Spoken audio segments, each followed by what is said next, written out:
Paling mulia baitul min buyutillah, di majlis yang istimewa, majlisnya Rasulullah sallallahu alaihi wasallam, di waktu yang barakah antara subuh atau keluarnya fajar sampai keluarnya matahari, yang kita yakin minimal 3 fadilah besar ini menjadi sebab Allah berikan pasti banyak keberkahan dalam kehidupan kita ini ya rabbal alamin. Mari kita lanjutkan pelajaran kita dalam kitab Risalatul Mu'amanah bin Habib Abdullah bin Ali Al-Haddad radhiyallahu anhu, halaman 39 yang tengah. Bismillahirrahmanirrahim. Qala Syekhul Mu'allif rahimahullahu ta'ala bihi wa adana an-naf'a bihi wa bi'ulumihi wa bi'asrarihi fi ad-darain amin. Wa man qa'ada ala taharatin fi khalwatin mustaqbil al-qiblati sakin al-atrafi mutriq ar-ra'si thumma dhakara Allah biqalbin hadirin ra'a fi qalbihi lil-dhikri أثرا ظاهرا فإن دام على ذلك أشرقت عليه أنوار القرب وانكشفت له أسرار الغيب. وأفضل الذكر ما كان بالقلب واللسان، وذكر القلب أن يكون حاضرا فيه معنى الذكر الذي يجري على اللسان كالتقديس والتوحيد عند التسبيح والتهليل. والأفضل للذاكر من الإصرار والجهر بالذكر والقراءة الأصلح منهما لقلبه. والذكر هو الورد الدائم المستمر، فاجتهد ألا يزال لسانك رطبا منه في كل حال إلا في وقت ورد لا يمكن الجمع بينه وبين الذكر كالقراءة والتفكر، وتكون في هذه العبادات وغيرها من القربات ذاكرا لله تعالى بالمعنى الأعم، ولا تقتصر على نوع واحد من الذكر، بل ينبغي أن يكون لك من كل نوع ورد إلى آخره. والله تعالى أعلم بالصواب.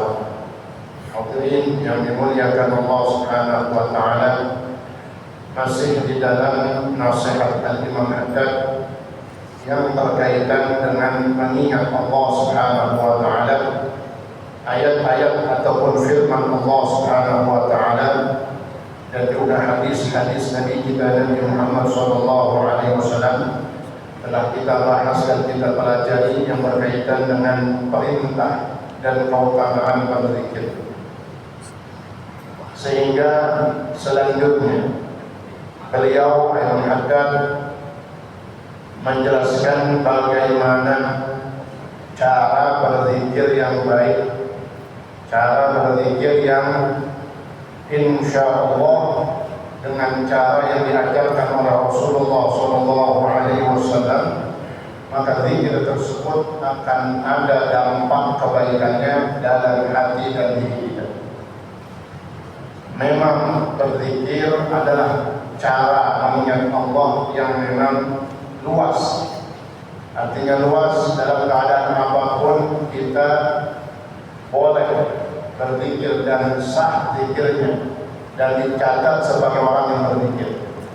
Apakah kita sudah batal wudu kita dalam hadas kecil kita, atau kita sedang berjunub hadas besar, atau juga dalam posisi tiduran terlentang, ya, tidur miring ataupun sambil duduk, kemudian juga sambil berdiri, itu semua dibolehkan dan mendapatkan pahala dari zikir yang dia baca, dari kalimat-kalimat thayyibah.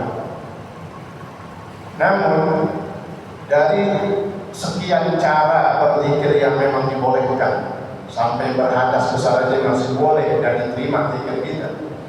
Tentu ada zikir dengan cara yang paling bagus dan paling baik.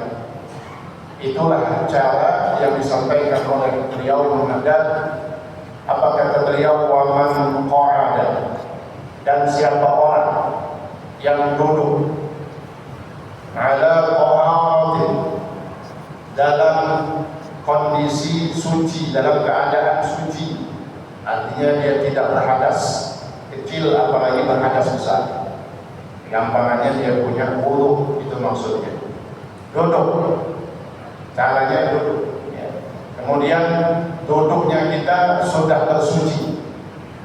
Kemudian fi khalwatin, duduk di dalam keadaan suci di tempat yang sepi. Tempat yang sepi nggak mesti ke bawah ya.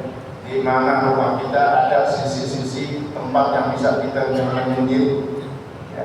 Ya, di pojok rumah kita atau di mana saja ya, pokoknya khalwat, artinya menyendiri, dia tidak bersama-sama ya, dia tidak sedang berkumpul bersama kawan-kawannya. Kenapa? Kadang ada juga ya, yang dia lagi kumpul dengan temannya dalam urusan biasa ngobrol-ngobrol, tapi kadang-kadang dia berzikir, ini juga salah satunya. Ya boleh aja ya. Tapi ini disampaikan, diajarkan minimal cara ini kita kerjain dalam setiap hari, dan kadang nggak terasa itu udah kita kerjain Pak ya.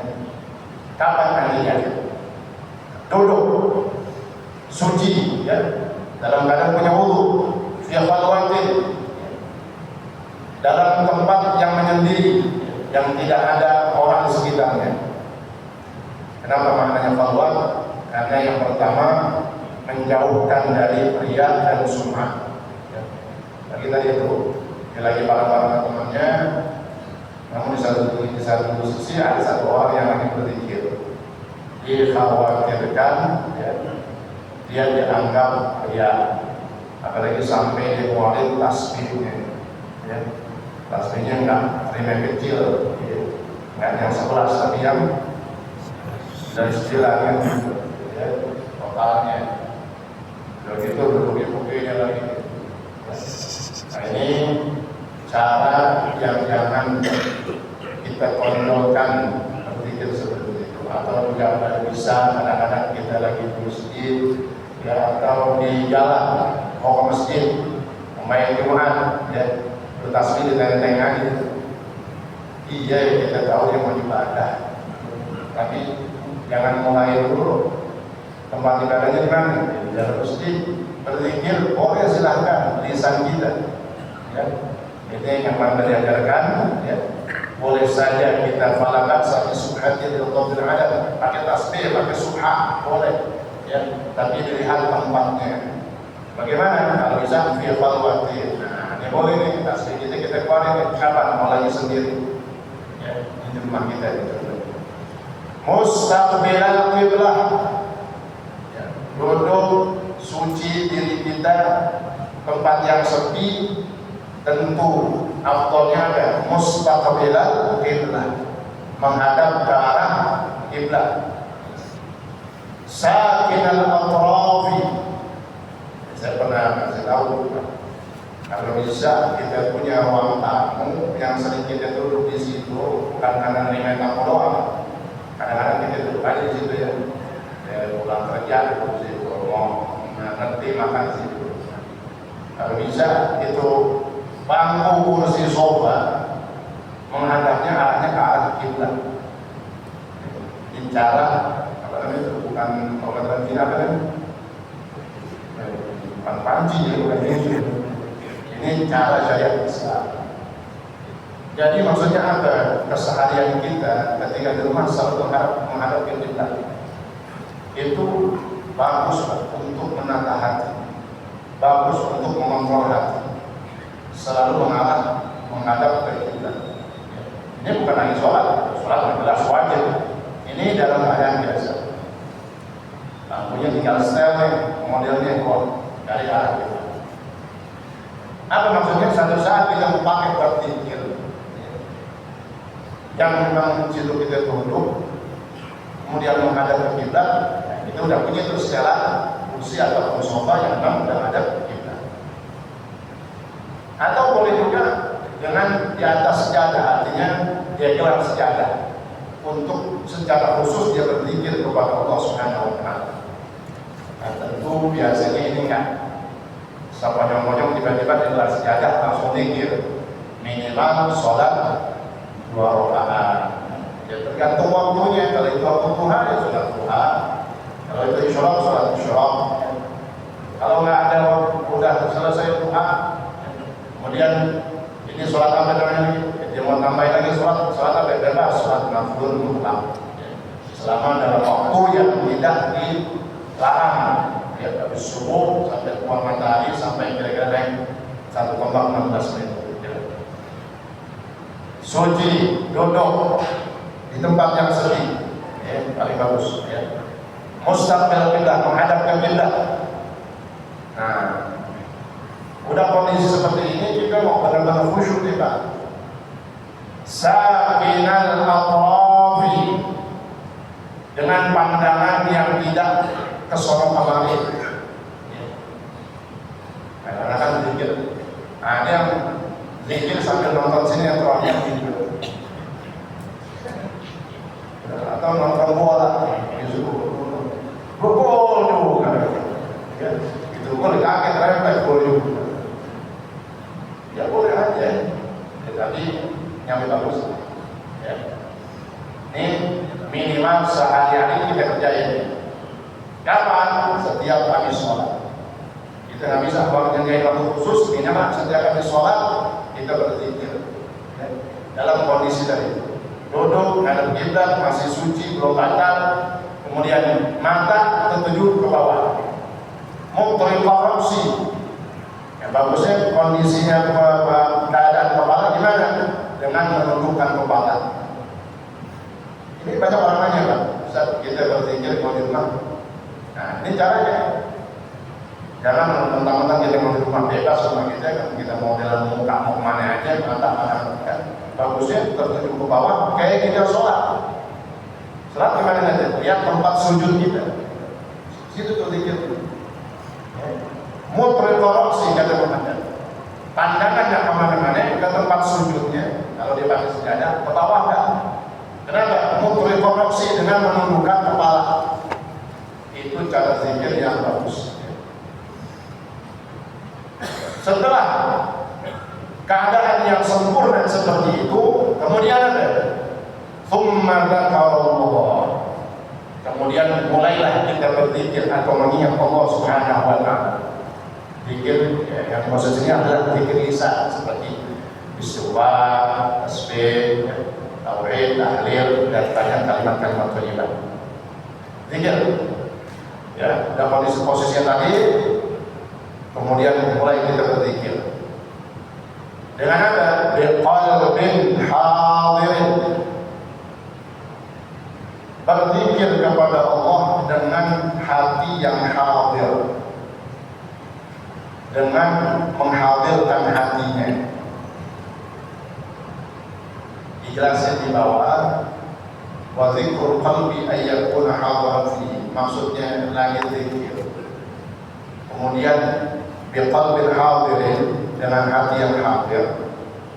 Maksudnya hadir di sini adalah menghadirkan makna,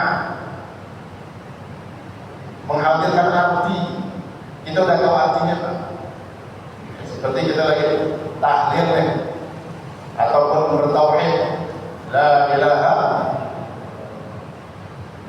apa itu artinya Allah? Kita udah tahu kan?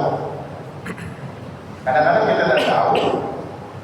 Ketika tahlilan kita lipstick doang tuh, Pak. Bahkan kadang-kadang kepancing namanya kencang, billah, yang difokusin suara kan gitu. Artinya nyangkut dan kira-kira belakang. Ya, nah makanya sambil kita berzikir, belajar nih kondisinya, posisinya seperti tadi ini. Ya, kita nggak banyak waktu kita berjam-jam, tapi minimal mungkin 5 menit doang. 5 menit doang nih habis sholat dalam keadaan menghadirkan hati kita. Ya dimulai dah kalau habis sholat apaan? Assalamualaikum warahmatullahi wabarakatuh. Assalamualaikum warahmatullahi wabarakatuh. Simpel. Jadi sama nih, kita habis sholat juga zikirnya ke pandangan kita kemana? Ke bawah. Jadi sholat, pandangan kita ke bawah nih. Sebagaimana kita lagi sholat. Kemudian menghadirkan hati, astagfirullah, mana astagfirullah. Ya, kita mohon ampunan Allah Subhanahu wa Ta'ala. Kami istighfar 3 kali. La ilaha illallah wahdahu la syarika lah. Lahul mulku wa lahul hamdu yuhyi wa yumiitu wa huwa ala kulli syai'in qadir. Tahu artinya Pak? Tahu artinya kan? Tahu kali ya? Anda sering dibaca. La ilaha illallah wahdahu la syarika lah. Tiada Tuhan kecuali hanya Allah Subhanahu wa Ta'ala. Wahdah la syarika lah. Jadi kalau kita baca sambil tersebut, mantap artinya. Kenapa? Satu-satunya Allah, satu-satunya Tuhan hanya Allah. Wahdahu dengan sendirinya, tak ada bantuan makhluk, karena semuanya makhluk. Hanya Allah yang pencipta khaliq. Wahdahu la syarika lah. Tiada sekutu bagi Allah. Tidak ada yang nemenin, berkuat, mengatur dunia, alam ada. La syarika lah. La ilaha illallah wahdahu la syarika lah. Lahul mulku wa lahul hamdu yuhyi wa yumiitu wa huwa ala kulli syai'in. Lahul mulku, baginya, bagi siapa? Allah. Lahul mulku, baginya, bagi Allah kerajaan. Kalau di sini kita melihat orang kayaknya punya kekuasaan di kampung kita, di negara kita, tidak usah takut. Semuanya adalah di bawah kekuasaan, di bawah kekuasaan kerajaan Allah Subhanahu wa Ta'ala. Lahul mulku wa lahul hamdu, dan baginya segala pujian. Artinya hanya Allah yang pantas kita puji-pujian bisa-bisa. Lahul mulku wa lahul hamdu yuhyi wa yumiitu. Yuhyi yang maha menghidupkan, ahya yuhyi. Yuhyi yang maha menghidupkan, wa yumiit dan yang maha mematikan. Wa huwa ala kulli syai'in qadir. Nah, biasa kita tahu ya akhirnya doang ya. Wa huwa, dan dia Allah Subhanahu wa Ta'ala maha berkuasa segala sesuatu. Itu punya masalah dalam hati kita, belum pas. Kenapa? Yang tanya gundah, gelisah, pikiran. Zikir yang biasa aja tadi, la ilaha illallah ini. Kalau kita sampai meresepin maknanya, aku aja sudah merasakan. Tambah lagi 10 kan kalau di sholat. La ilaha illallah wahdahu la syarika lah. Lahul mulku wa lahul hamdu yuhyi wa yumiitu wa huwa ala kulli syai'in qadir. Ya, ini. Contohnya itu habis sholat. Kita hadirkan hati kita. Tidak banyak yang kita baca dan zikir, tapi ketika kita berwudu, ya punya wudu suci, kemudian ada kiblat, pandangan ke tempat sujud, fokus ke situ khusyuk, kemudian kita menghadirkan arti atau makna zikir tersebut. Apa kata Muhammad? Ra'a fi qalbi. Yang sesuatu ini bukan tingkatan wali lah ya. Setiap kita bisa ngerasain. Tinggal praktekin, ya. Nggak usah lama-lama, 5 menit aja tuh. Baca zikir sambil meresepin. Ya seperti tadi itu. Meresapi dan memaknai artinya. Sambil berjalan aja tadi. La ilaha illallah. Maka orang tersebut kalau melakukan cara berzikir dengan seperti ini, kata menghadap ro'a fi qalbihi lidzikri atharan zahiran, maka dia akan melihat dampak kebaikan zikir tersebut, ya, bahkan atharan zahir, dampaknya nyata banget, kelihatan. Untuk apa? Di mana dampaknya buat apa?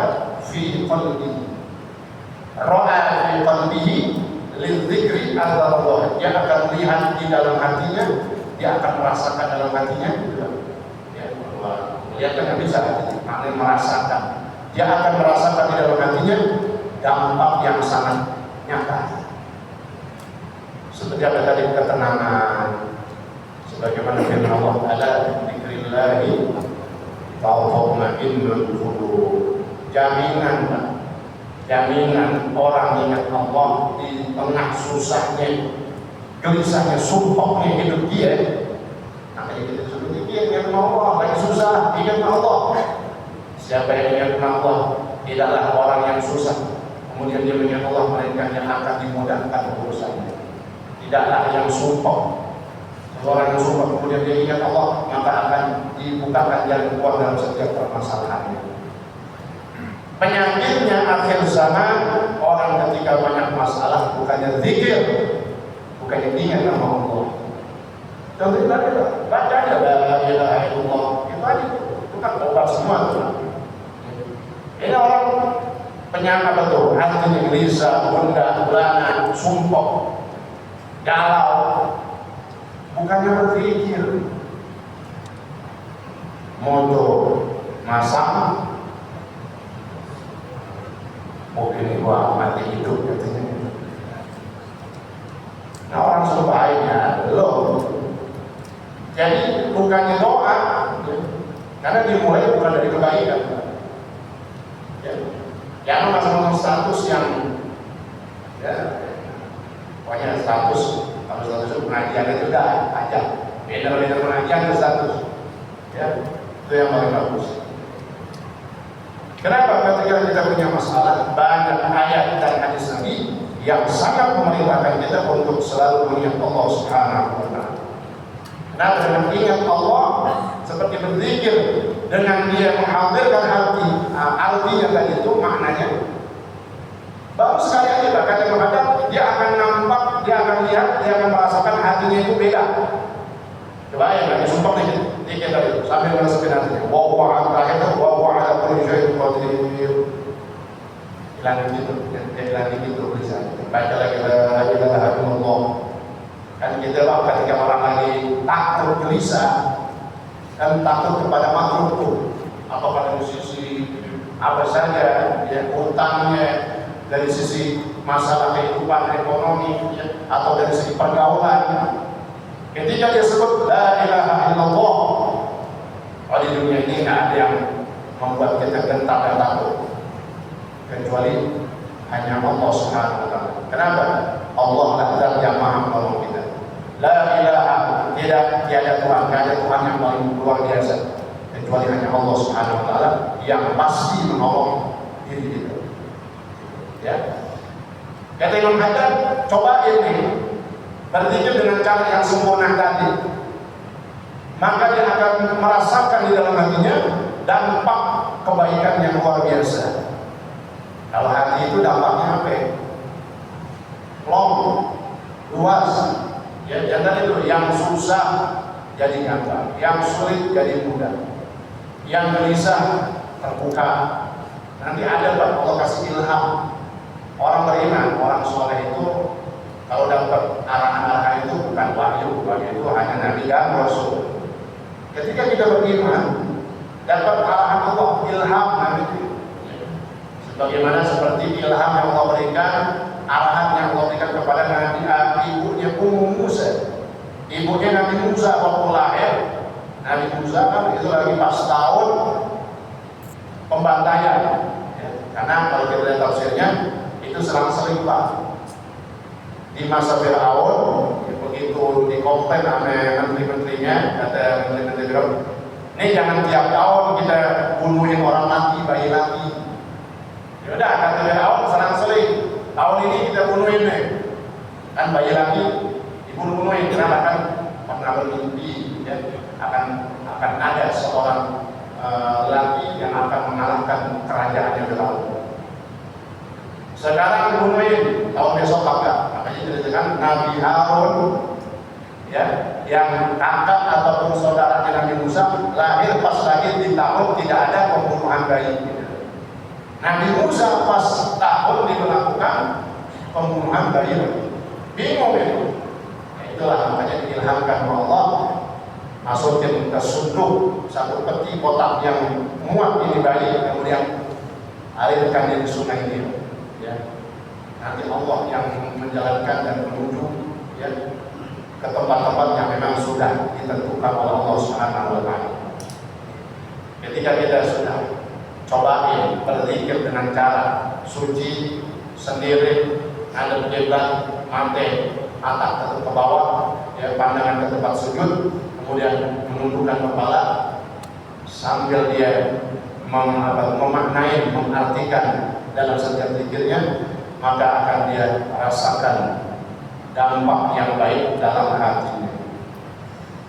Tapi kalau tadi ada masalah, satu saja, jur, kalau ada mumpuk dia itu masalah, jadi ribet, tambah ribet, dan bukan membuka semua masalah, justru akan menutup dan mengunci semua kehidupan dia. Alhamdulillah. Makanya cuma satu, ala bidzikrillahi tatma'innul. Kata Allah itu, ketahuilah, hanya dengan mengingat Allah itu tatma'innul qulub. Hati-hati manusia, qulubun nas, hati manusia akan bisa tenang ketika dia mengingat Allah. Ini jaminan Allah yang katakan langsung di dalam Al-Quran. Tapi dia lagi gelisah, dia lagi gundah, lagi sumpah. Yang diingat orang, selesai ya? Tidak selesai. Ya. Ini makna pembahasan tentang zikir. Itu baru sekali aja itu kata Imam Haddad. Cobain, rasain itu hati. Ya. Fa'indah. Selanjutnya apa kata Imam Haddad? Maka apabila dia rutinin, kan baru cobain sekali nih, cobain tak? Apa kita sholat zuhur, asar, atau setiap subuh, kita langsung amal ini apa yang diajarkan Imam Haddad. Ya. Kalau maka apabila dia mudawamah, dia rutinkan, dia terus itu, bukan cuma sekali doang tuh, dia berzikir dengan cara yang paling sempurna. Fa indama ala dzalika. Kalau dia rutinin terus berzikir dengan cara seperti ini, asyraqat alaihi anwarul qurbi. Bukan hanya masalah kita doang tak selesai di Bekasi jalan kepada Allah, asyraqat akan bersinar, asyraqat alaihi anwarul.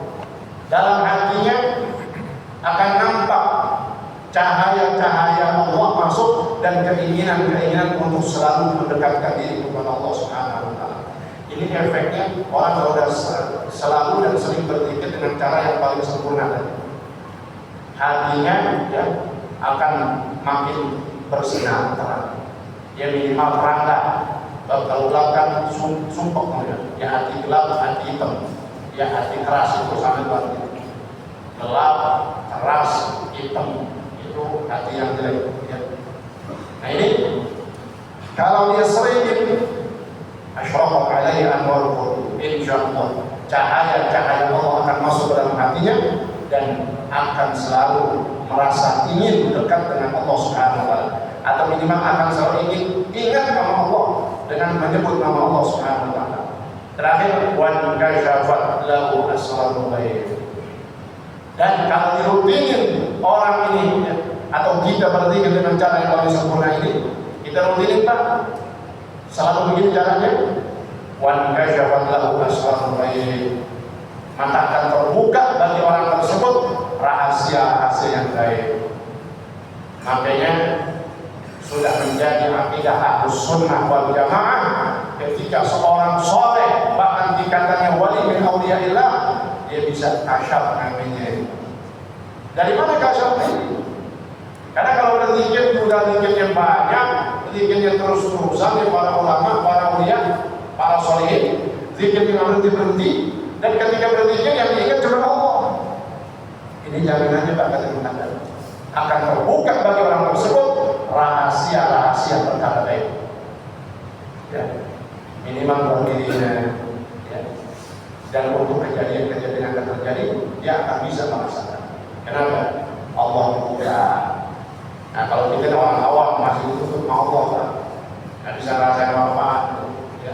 Makanya dimulai dari cara yang tadi. Ya. Berzikir dengan suci diri kita. Ya, kemudian menghadap kiblat, pandangan mata ke bawah, bersujud, kemudian menundukkan kepala kita dan menghadirkan zikir. Arti makna dari zikir yang kita baca. Kalau istighfar berarti apa? Ingat dosa. Astagfirullahaladzim, astagfirullahaladzim. Ya. Kalau bertasbih subhanallah, mensucikan Allah. Ya. Allah bersih, suci, sesuci-suci. Munazzahun 'anil naqais, yang kalau dikatakan suci itu Allah berarti apa? Jauh dari kekurangan aib ataupun celah. Allah Maha Suci dan Allah Maha Sempurna. Ini di antara makna tasbih. Subhanallah, walhamdulillah. Bersyukur kepada Allah. Ya. Segala puja hanya milik Allah Subhanahu wa taala. Wa la ilaha illallah, tidak sampai kepada Allah. Wallahu akbar. Dan Allah yang Maha Besar, Allah yang paling besar. Ya. Jadi zikir apa saja tinggal lihat ya di dalam terjemah. Ya, kalau nggak tahu tinggal tanya kepada ulama apa makna zikir ini, karena saya akan amalkan. Seperti yang kemarin itu di Dorresin Ustaz Imam Yudi pengajian di Alikoya, ada ayat harusnya zikir. Ayat tentang bertapa tapi jadi zikir. Apa yang wamai itu zikir kan? Wamai yattaqillaha yaj'al lahu makhraja. Akhir ayat dalam surah At-Talaq nih, nyambung ke awal ayat berikutnya. Wa yarzuqhu. Zikir itu ayat ujung awal. Itu jadi zikir. Gimana kalau supaya zikir ini berhasil? Harus sama artinya. Wa man yattaqillaha yaj'al lahu makhraja. Siapa orang yang bertakwa kepada Allah, yaj'al, Allah pasti kasih jalan keluar buat orang tersebut. Wa yarzuqhu, dan Allah akan rizkikan dia rezeki yang tak pernah dia nyangka. Rezeki duit kaget. Ya, rezeki yang tak pernah nyangka. Sampai nyangka di sana dia ngasih duit progres gitu. Jadi itu sebenarnya progresnya cuma kado-kado doang kali. Nah, apa ini sebab yang kecil, yang rezeki sedang, yang banyak, kuncinya masa depan takwa. Tapi jangan lalu ngamalin doang ini ayat. Pokoknya takillah ya kalau mau apa mengalaminya? Bayang kagak, ya, mancing doyan, ya, mibahin orang, ya, gaduhan itu, jangan. Ya. Kita beribadah, bertakwa. Sunnah ini sifatnya tambahan sunnah. Ya. Insyaallah mudah-mudahan ini yang ditekankan menghadap sedikit-sedikitnya zikir, inilah kita tahu artinya, disitulah maknanya luar biasa di dalam kita mengingat Allah Subhanahu wa taala. Mudah-mudahan Allah Subhanahu wa taala senantiasa mengingatkan umur kita dalam bimbingan taufik dan hidayahnya, dan Allah jadikan ilmu kita terus bermanfaat di dunia dan di akhirat. Amin ya rabbal alamin. Al-Fatihah. A'udzubillahi minasyaitonir rajim. Bismillahirrahmanirrahim. Alhamdulillahirabbil alamin. Arrahmanir rahim. Maliki yaumiddin. Iyyaka na'budu wa iyyaka nasta'in. Ihdinas siratal mustaqim. Shiratal ladzina an'amta 'alaihim ghairil maghdubi 'alaihim waladdallin. Amin.